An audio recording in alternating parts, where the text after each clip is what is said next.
Let's talk about dizzy days since I just had one yesterday.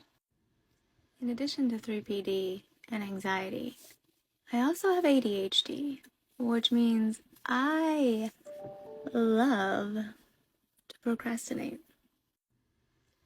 Before my dizzy days, this wasn't a problem because I work best under pressure. Now, my brain is on fire, yelling, "What in the actual heck are you doing?"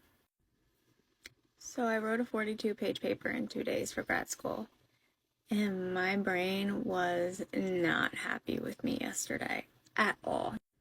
6 months ago, this would have completely sent me off the edge. Now, I'm able to manage it. I spent a lot of time while writing this paper scrolling really fast through multiple screens for research and writing and going back and forth. That triggered a lot of my dizziness. I pushed through as far as I could, and I did get the paper finished and submitted it yesterday. But then I knew that I had to give myself a timeout before I started my next paper because my brain was telling me it was done. So here are the things that I did, knowing where my brain was at and being in that dizzy state.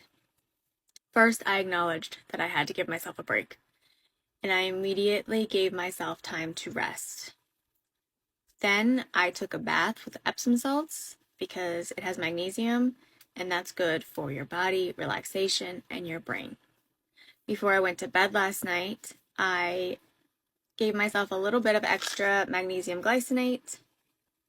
This is in the link in the bio if you forget what it is or where to find it. And I also went to bed early last night. I limited my screen time, knowing that I had been on screens all day, really late into the evening, and I gave myself no screen time, and instead I meditated. Now, this is really hard to do because I have another project due by Friday at 4 p.m. because I procrastinated on that one too. But I had to let my brain clock out, and I had to acknowledge where my body was and what it needed, regardless of deadlines. I knew that if I didn't give my brain that time to heal and recover, I would spend the rest of my week in bed. So it's important to recognize the signs, to understand that it's just temporary. I did some deep breathing yesterday. I highly recommend EFT tapping if you haven't checked it out. But it's okay, today's good.